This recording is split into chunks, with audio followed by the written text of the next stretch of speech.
Hi, my name is Professor Dr. Debaruti Haldar, and in this session I am going to discuss about role of victims during the trial period. This is also going to be showcasing the rights of the victim during depositions, cross-examination, etc. So let us first understand what are the rights of the victims that we get to see during the trial period, especially from the perspective of Indian Criminal Procedure Code.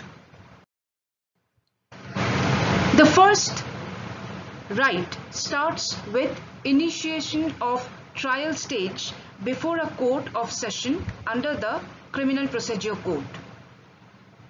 Here we get to see that the victim is generally represented by a public prosecutor or an assistant public prosecutor, and the victim need not spend anything from his or her own pocket for getting a lawyer. However, we will also get to see that the Criminal Procedure Code allows the victim to have his or her chosen lawyer, but this particular right is very limited. Section 226 discusses about opening the case for prosecution. Here it says that in every trial before a court of session, the prosecution shall be conducted by a public prosecutor. As I stated just now, the victim would be represented by a government lawyer who is a public prosecutor, and in other courts, that is in the courts of judicial magistrate of the first class, etc., the victim can be represented by assistant public prosecutors also.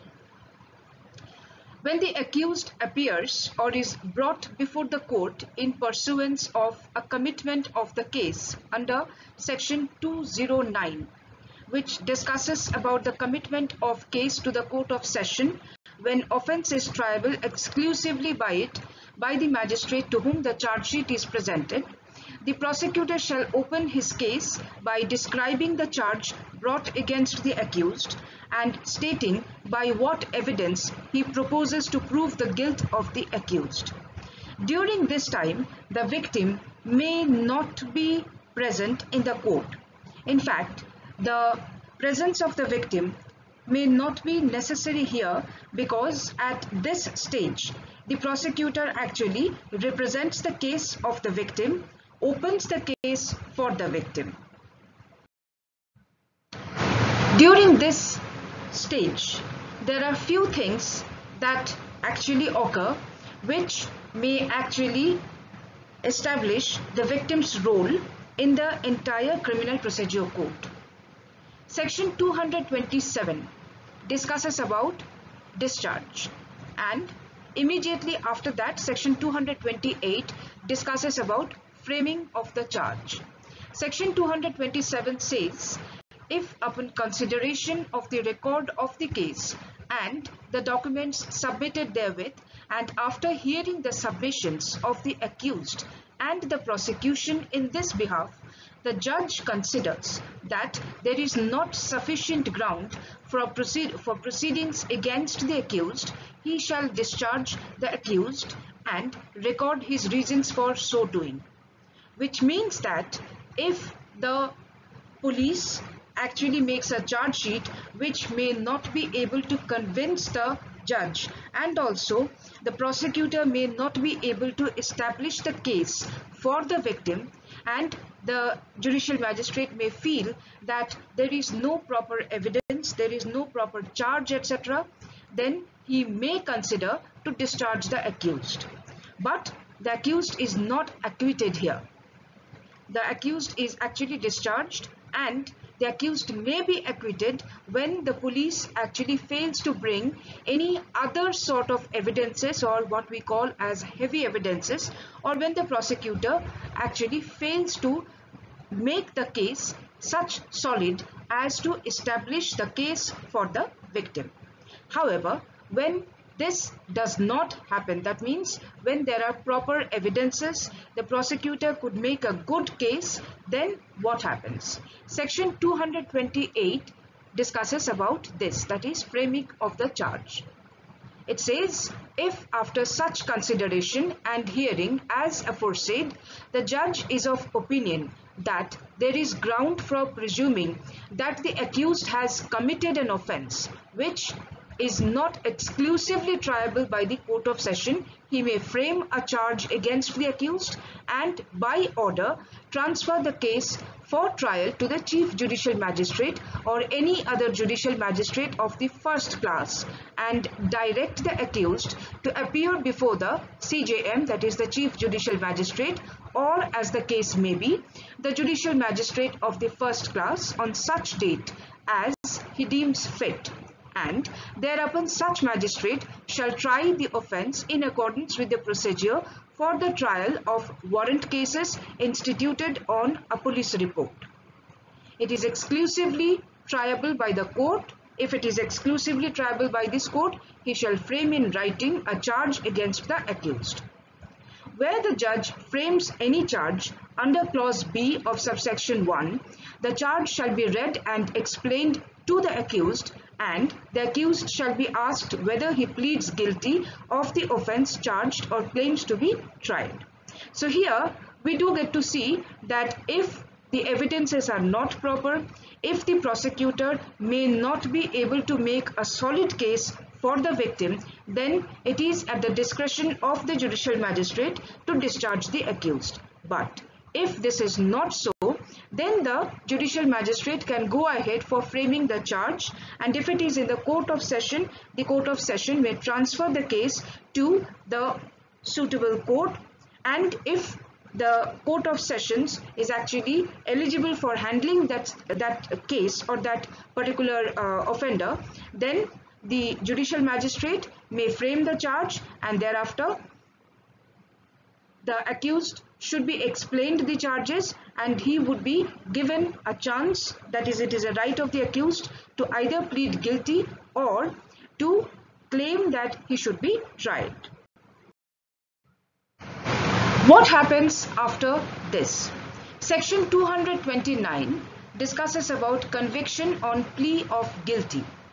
When the accused pleads guilty, the judge shall record the plead and may in his discretion convict him thereon. That means it is direct pleading of guilty and the judicial magistrate may convict him.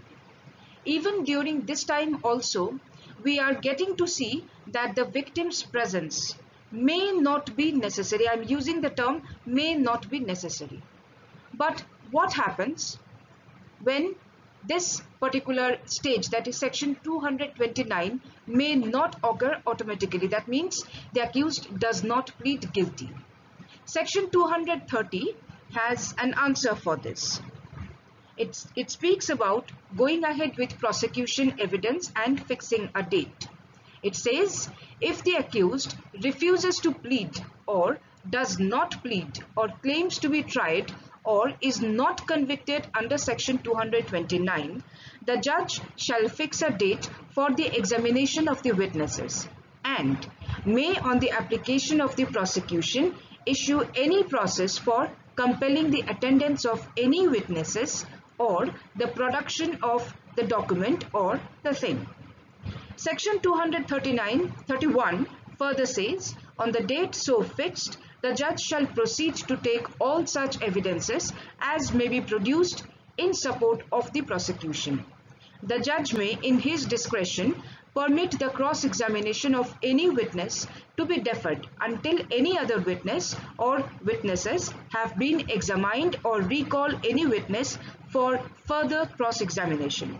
It is at this stage, that is, when section 230 is brought into, we get to see that the victim and the witness for the prosecution are needed to appear before the judicial magistrate for further execution, for further examination, etc.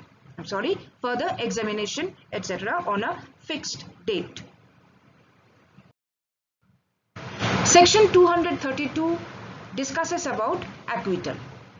It says, if after taking the evidence for the prosecution, examining the accused and hearing the prosecution and the defense on the point, the judge considers that there is no evidence that the accused committed the offence, the judge shall record an order of acquittal.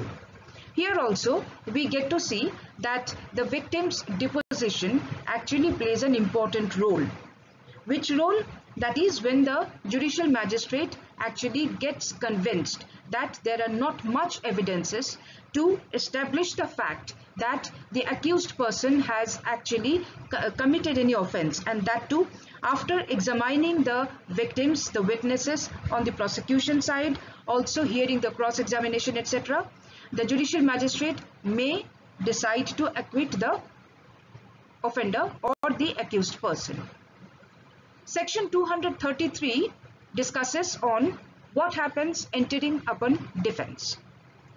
Where the accused is not acquitted under section 232, he shall be called upon to enter on his defense and adduce any evidence he may have in support thereof. That means when section 232 does not actually appear, or it is not actually made into execution, then section 233 starts working. That is where the accused is not acquitted and the judicial magistrate in his discretionary power understands that the accused person has committed an offence, and also the judicial magistrate must apply his judicial understanding also to understand that the accused has committed some offence. Then he shall be called upon to enter on his defense and adduce any evidence that he may have in support thereof. It also says if the accused puts in any written statement, the judge shall file it with the record. In practice, it has been seen that the accused person may not always be able to depose in front of the judicial magistrate in an expected way. He may be traumatized, or there may be some physical disabilities, etc., or he may not be able to present himself properly for various reasons in front of the judicial magistrate. So in that case, his defense or his defense counsel may decide to put a written statement. Section 233 very clearly says that in that case, such written statement should be filed with the record. If the accused applies for the issue of any process for compelling the attendance of any witnesses or the production of any document or thing, the judge shall issue such process unless he considers for reasons to be recorded that such application should be refused on the ground that it is made for the purpose of vexation or delay or for defeating the ends of justice. It is during this stage that in practice you will get to see that the defense counsel may take lots of adjournments for producing certain witnesses, for producing certain records, for producing certain documents, objects, etc. Again, the judicial discretionary power comes here. The judicial understanding also comes here. If the judicial magistrate feels that the defense counsel is taking so much time just to buy time for the purpose of getting a good defense, the judicial discretionary power may be used to stop such kinds of taking of the time, so stop such kinds of delaying of the entire procedure, and the defendant or the accused person may not be given such right. The general provisions for examination of the witnesses during the trial. During this time also, we must understand the victim's role and the victim's rights. If you see CRPC, that is Criminal Procedure Code, very minutely, you will get to see that the accused person may have been given very heavy rights, but it does not mean that the victim has not been given any right. The victim also has certain kinds of rights, but as we have seen in other recorded lectures in this series, that the victim is actually represented by the prosecutor, and as per the victimological understanding, if any criminal case occurs, that means if any criminal incident occurs, in that case state becomes a dominant victim. So in that case, you will get to see that most of the time the victim, that is the real victim's position, becomes very much dominated by the state. However, again I am saying it does not mean that the rights of the victims at that time become completely suspended. The rights of the victim runs simultaneously as the rights of the accused.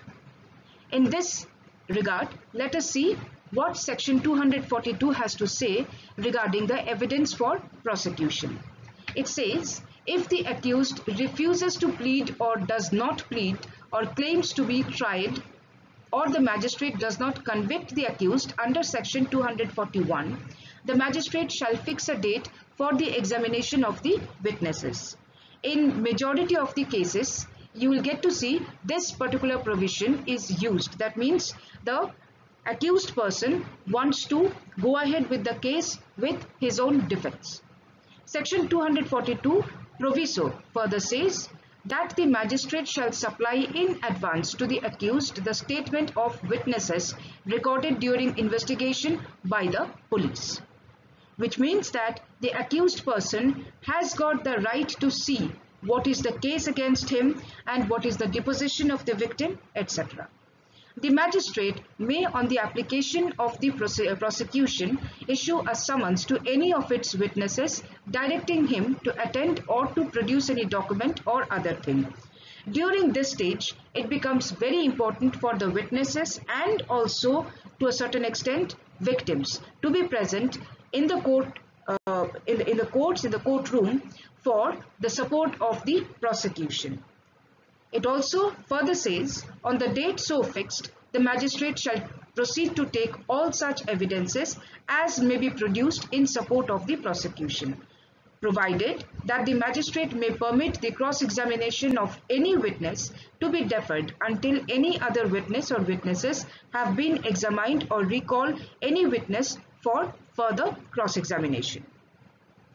Here we get to see that the victims must be heard, the witnesses must be heard, and it is not only the accused person who may come up by saying that my witnesses or I myself should be heard, but as we understand from here, the prosecution can go ahead for producing its own witnesses, for producing its own documents, etc. in support of the victim.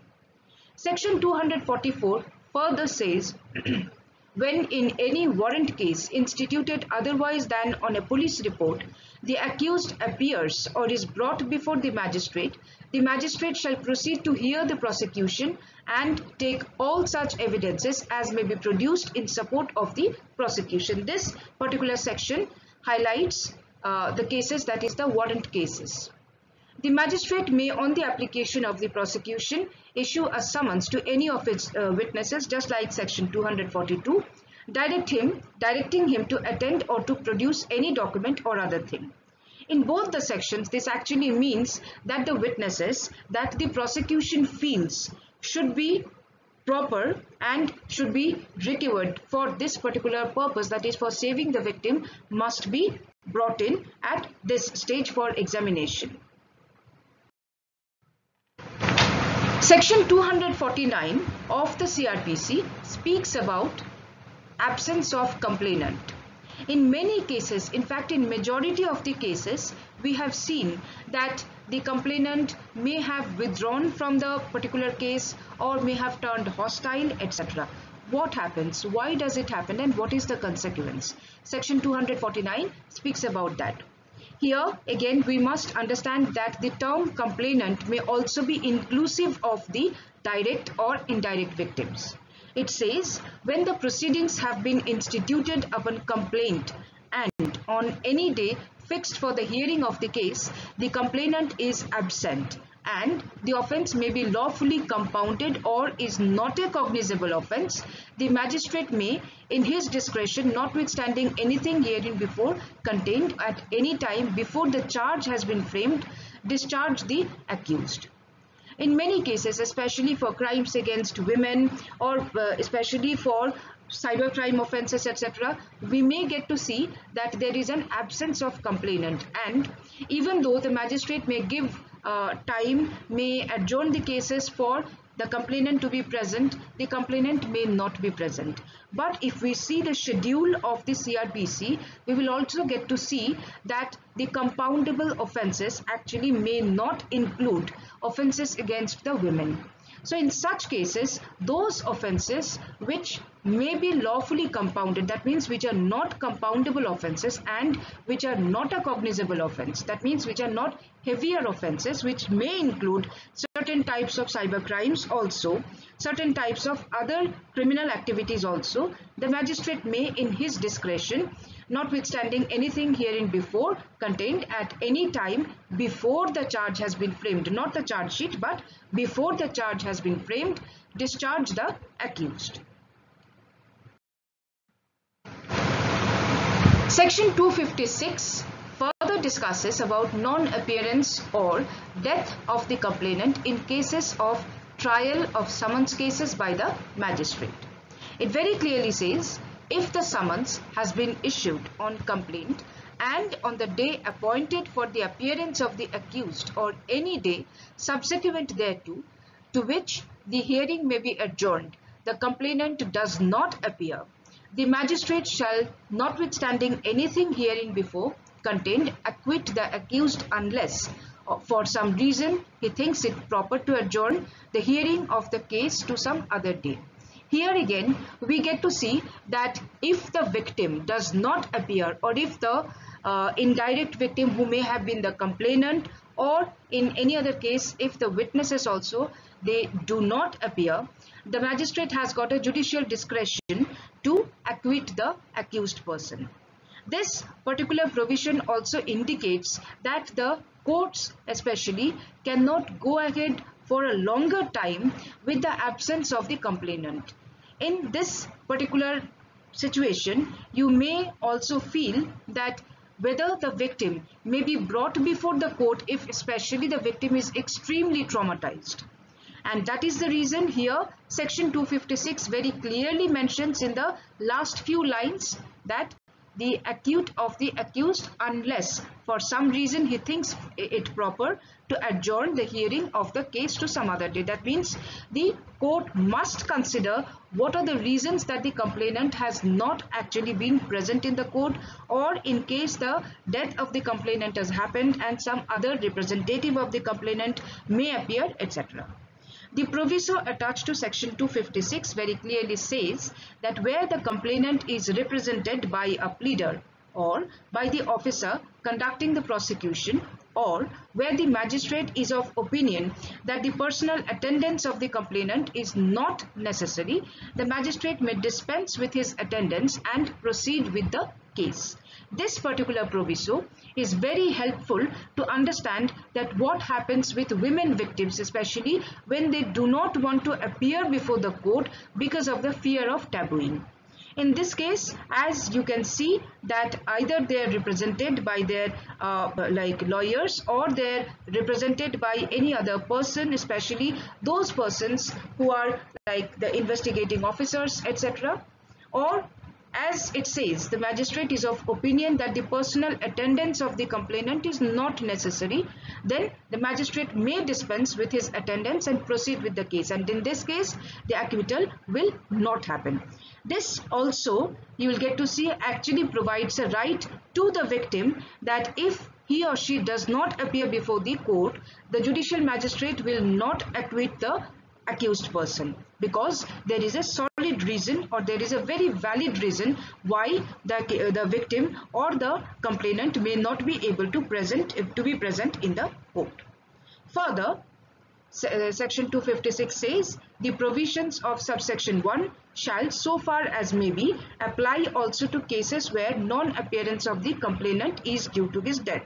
As I stated earlier, in case the complainant is dead, then the judicial magistrate has to inquire that whether the complainant is being now represented by any of the legal representative or not, whether the pleader is now going to represent, or whether there is any other legal heir who may be brought in for this particular purpose, etc.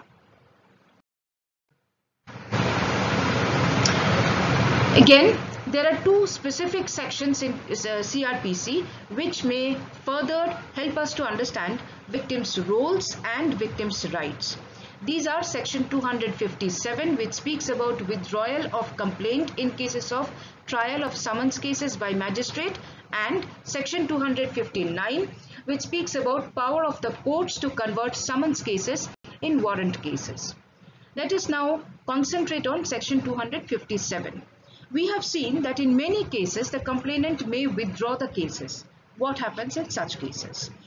Section 257 very clearly says, if a complainant at any time before a final order is passed in any case under this chapter satisfies the magistrate that there are sufficient grounds for permitting him to withdraw his complaint against the accused, or if there be more than one accused against all or any of them, the magistrate may permit him to withdraw the same case, and shall thereupon acquit the accused against whom the complaint is so withdrawn.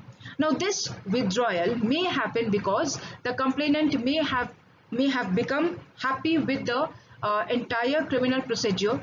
The complainant may have decided that he or she is not going to take the case further because his mental satisfaction is now reached, because he has seen that the accused person has been arrested and the court proceedings have started. Or in some cases the complainant may have received some compensation, etc., and thereby he has decided that he is going to withdraw from the case.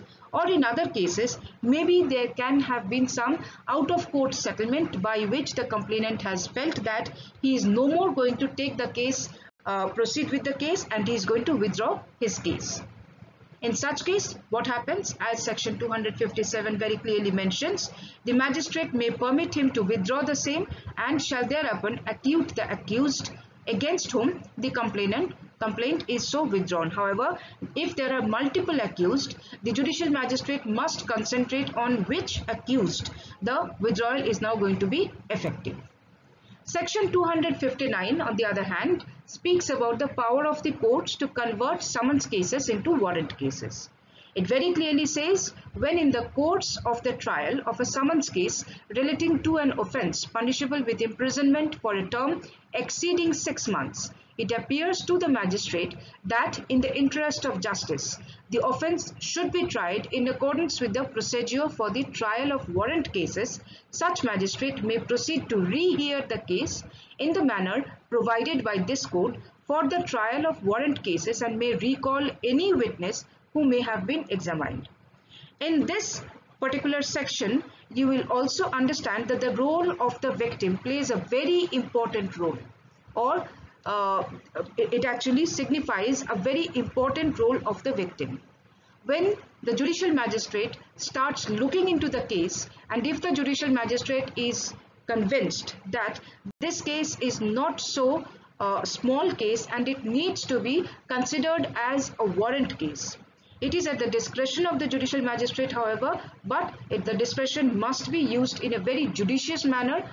If the judicial magistrate feels, if the judicial magistrate opines that no, this is for the interest of justice, that the petty summons case must be reheard as a warrant case, he may recall the witnesses, he may rehear the case as a warrant case. Now here again, try to understand that when I say about interest of justice, as has been mentioned in section 259, it also includes the impact of victimization on the victim and also on the society, that must be considered by the judicial magistrate while rehearing this particular case as a warrant case.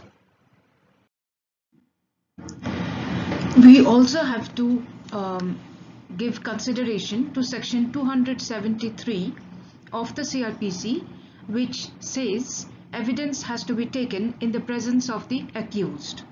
Now this is a kind of neutral right whereby you will get to see that the accused's right to see what sort of evidences are being taken is also accepted and recognized under the CRPC.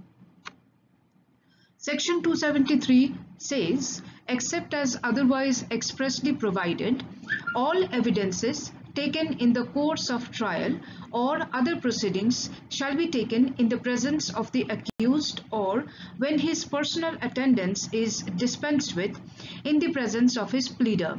Which means that even if when the witnesses from the prosecution side or the victim's deposition is going on, the accused or his representative must be allowed to be present in the courtroom to actually see what sort of witnesses or what sort of evidences are being taken.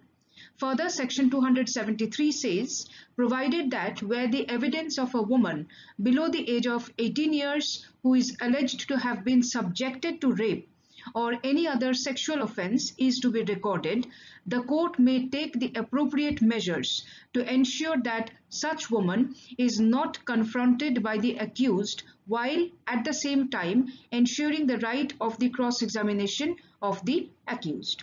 Which means that if it is a woman victim, especially if it is a woman victim of sexual offense including rape, that particular, and also if it is a child victim of any sexual offense, that particular victim must be given proper confidentiality so that the victim should not be exposed to the accused person, neither the accused person can have an eye-to-eye contact with the victim, which may threaten the victim, which may actually make a threat in the minds of the victim, so that he or she, especially for a woman victim, she would take a U-turn and would not give proper deposition.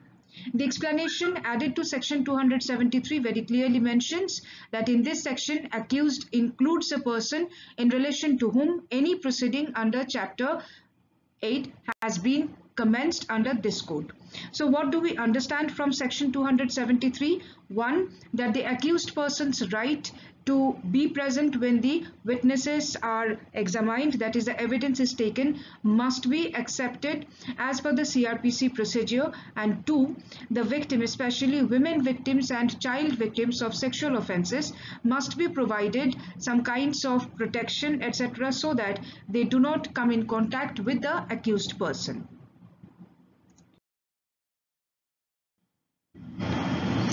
Now, let us understand about the complaints made to the magistrate and the rights of the victims in this regard. We must understand that this kinds of complainants may be the victim themselves, or maybe somebody who have witnessed the particular causation of crime or the crime occurrence, or any other person who may have heard about the victimization.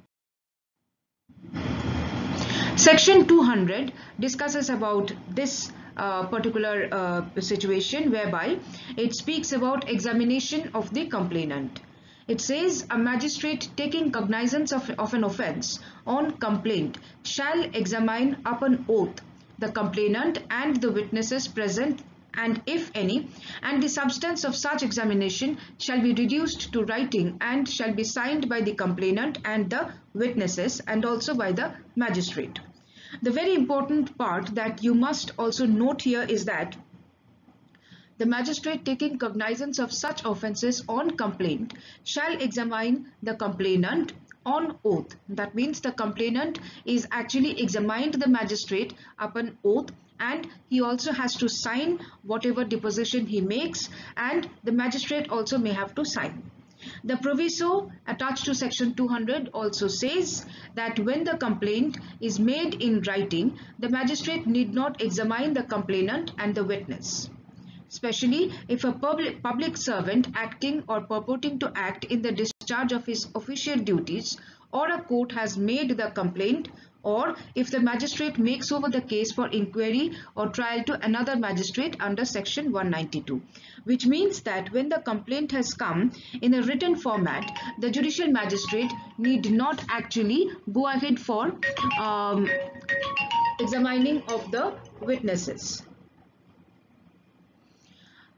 The proviso further attached with Section 200 further says, provided further that if the magistrate makes over the case to another magistrate under Section 192 after examining the complainant and the witnesses, the later magistrate need not re-examine them.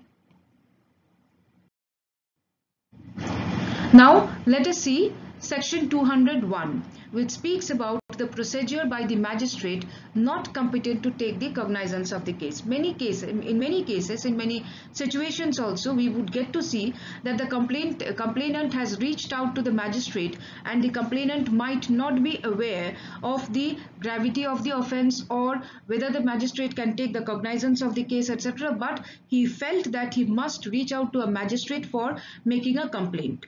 Now, in such case, Section 201 very clearly says, if the complaint is made to a magistrate who is not competent to take cognizance of the offence, he shall, if the complaint is in writing, return it for presentation to the proper court with an endorsement to that effect. If the complaint is not in writing, he may direct the complainant to the proper court, which means that if the complainant comes up to any magistrate, he should not be rejected or he should not be refused to access any sort of justice. On the contrary, the complainant, whether he is a victim or whether he is a witness or whether he is an informer or whatever it is, if he comes up to the magistrate, he might be directed by the magistrate, who may not be competent to take the cognizance of the case, to reach out to the proper judicial magistrate. Section 202, on the other hand, speaks about the postponement of issues of process. It says, any magistrate, on receipt of a complaint of an offence of which he is authorized to take the cognizance or which has been made over to him under Section 192, may, if he thinks fit, and shall, in case where the accused is residing at a place beyond the area in which he exercises his jurisdiction, postpone the issue of process against the accused and either inquire into the case himself or direct an investigation to be made by the police or by such other person as he thinks fit, for the purpose of deciding whether or not there is a sufficient ground for proceeding. Now, this is something which you will understand that as it had happened in Section 201, that if the magistrate is not capable of taking cognizance of the case, the magistrate may direct the complainant to a proper forum. Section 202 speaks about those magistrates who may take the cognizance of the case, especially for the postponement of issues of process. The proviso attached to Section 202 further says, provided that no such direction for investigation shall be made where it appears to the magistrate that the offence complained of is triable exclusively by the Court of Sessions, or where the complaint has not been made by a court unless the complainant and the witness present, if any, have been examined on oath under Section 200. In an inquiry under subsection 1, the magistrate may, if he thinks fit, take evidence of witness on oath. Now, this actually signifies that the complainant may be examined by the judicial magistrate or may not be examined. That means again and again the examination by the magistrate may not take place in certain cases but may take place again in certain cases. Further, the proviso attached to Section 202 further says that if it appears to the magistrate that the offence complained of is triable exclusively by the Court of Session, that means it may be tried only by the Court of Session, he shall call upon the complainant to produce all his witnesses and examine them on oath. That means if it is in the proper forum, that means if it is only to be tried by the Court of Session, the Court of Session may call upon the complainant to examine him on oath and also may call all his witnesses and examine all of them on oath. If an investigation under subsection 1 is made by a person not being a police officer, he shall have for that investigation all the powers conferred by this court on an officer on charge of a police station except the power of arrest without warrant. Which means that to summarize or to speak in briefly, any complainant must not be rejected, must be directed to the proper forum, and if the complainant comes up to the proper forum, he must be provided that kind of facilities which any victim or complainant or informer should actually expect while he is bringing some kind of information to the commission of the offence. Now, we will see the categorization of the victims for the purpose of depositions, examinations at the trial stage. There are 4 kinds of categories of victims. Number 1 is vulnerable witnesses or the victims. Now, these vulnerable witnesses or the victims may necessarily include child victims or witnesses who are children. In several cases, you may have also come to see women victims especially may also be considered as vulnerable witnesses. Rape victims. As the Indian Penal Code does not recognize rape on males, that is adult males, rape victims victims may necessarily include women victims. However, again, if we see POCSO Act, we would get to see that the penetrative sexual assault or any sort of sexual assault, sexual harassment, etc. may actually happen against female as well as male victims also. In that case, rape victims may include women and male and female child victims as well.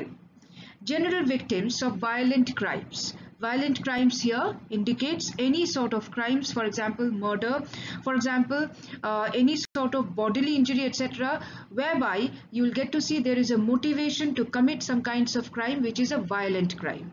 And other victims, which may include victims of theft, victims of dacoity, etc., or any sort of electronic criminal activities, say for example financial crimes, etc. So any other victims.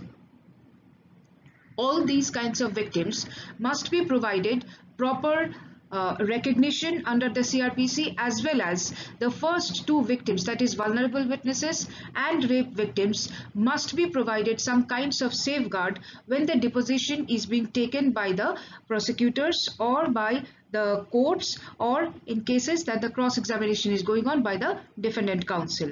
Similarly, for the victims of violent crimes also, some kinds of witness protection mechanisms also must be considered by the courts. Now, I'll be having a discussion on comparative analysis of victim participation in criminal trials in other jurisdictions. Since long we have been discussing about the victim participation, victims protection, etc. within the meaning of Indian Criminal Procedure Code. As we can see, Australia, UK, Canada, Norway, Sweden, etc. have provisions whereby the prosecutor may conduct prosecution for the victims, examination in chief, cross-examination, re-examination, etc. Even here also, we do not get to see the presence of the, or rather the mandatory presence of the victims during the cross-examination, etc. Victim's presence is not needed even for selecting the jury. In many jurisdictions, jury system is still there, but in such cases, victim's presence is not needed, especially in Australia. Prosecutor and the accused's lawyer may play lead role. That means the victim's legal representatives, that is the prosecutor, and the accused's lawyer may play a lead role in choosing the jury. And in that case, it is like 6 persons as from the list of the prosecutor and 6 persons from the list of the accused's lawyer may be considered as the jury. Accused must be present in all stages. That means right from the time of deposition of the victims, deposition of the witnesses, to even cross-examination, examination of the accused, etc. Everything, accused must be present. However, in all these jurisdictions, one thing is common, just like India, victims may not be present in all stages. No cross-examination of the victims of sexual offences are actually needed in Australia, because there is some kinds of protection is given to the victims, and also this no need for this negative understanding, that is there is no need for cross-examination for the victims of sexual offences, actually provides a kind of mental strength to the victims of the sexual offense, because we will also get to see that the victims may get traumatized, may get secondary victimization when they come over to the courts again and again. To prevent such kinds of secondary victimization, etc., to prohibit the victims from becoming re-victimized again, etc., and to provide some kinds of protection to the victims, Australia has taken this measure, that is cross-examination for the victims is not necessary, especially in cases of sexual offences. Cross-examination in other cases must not be humiliating, insulting, abusive, etc. We have seen that when the defendant or the defense counsel goes on for cross-examination, most of the times it might be leading questions questions, or it might be something which is very humiliating, insulting question, whereby the defense counsel may try to bring out the relationship between the victim and the offender, and may try to bring out the responsibility of the victim in causation of crime. So in the other jurisdictions as well as in India also, it has been made clear, especially from the judicial understanding, from the criminal procedure rules, etc., from the evidence laws, etc., that the cross-examination must not be humiliating, insulting, abusive, etc., even if it is necessary for the defense counsel. Germany, on the other hand, allows the victims to appear as auxiliary prosecutor along with the public prosecutor. Now, who is an auxiliary prosecutor? These auxiliary prosecutors are actually the victims who may access the documents, challenge the magistrates, and conduct examinations, arguments, etc. That means the victims may appear themselves for examining the documents, for examining the witnesses, especially accused person, etc. Norway, Sweden, etc. provides limited rights for auxiliary prosecutors, but it's not like Germany. In the Indian Criminal Procedure Code, we get to see there are very limited rights are given for the victims to be auxiliary prosecution.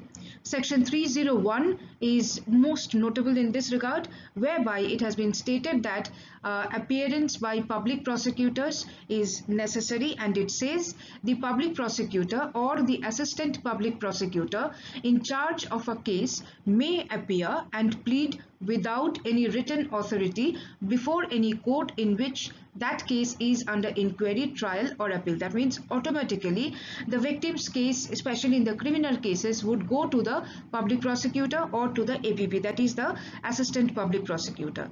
The second subclause is very important of section 301, which says if in any such case any private person instructs a pleader to prosecute any person in any court, the public prosecutor or the assistant public prosecutor in charge of the case shall conduct the prosecution, and the pleader, that is the private pleader of the victim so instructed, shall act therein under the directions of the public prosecutor or assistant public prosecutor, and may, with the permission of the court, submit written arguments after the evidence is closed in that case. That means that the victim may appoint a private pleader, but that private pleader may not actually go ahead of the prosecutor or the assistant public prosecutor, as the case may be, and that particular pleader may only act under the supervision of the public prosecutor or the assistant public prosecutor, and may not act independently as the victim may wish.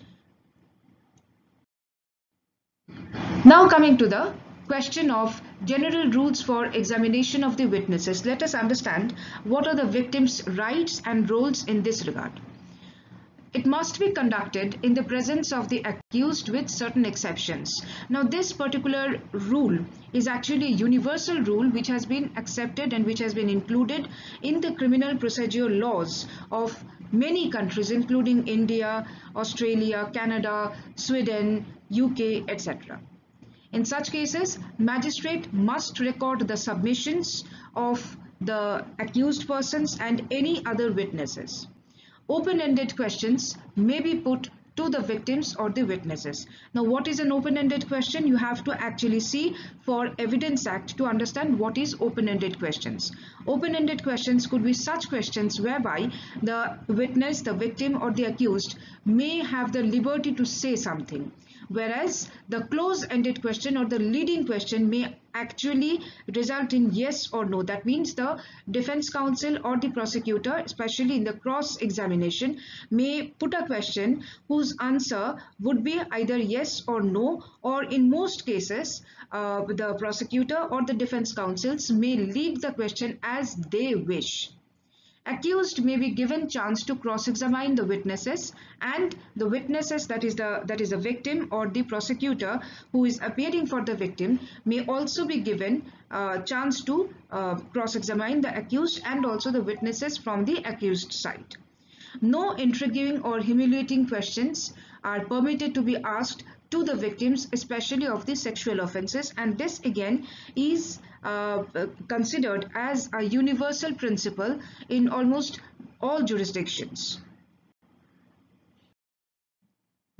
Section 203 further discusses about dismissal of the complaint. It says, if after considering the statements on oath, if any, of the complainant and of the witnesses and the result of the inquiry or investigation, if any, under section 202, the magistrate is of opinion that there is no sufficient ground for proceeding, he shall dismiss the complaint.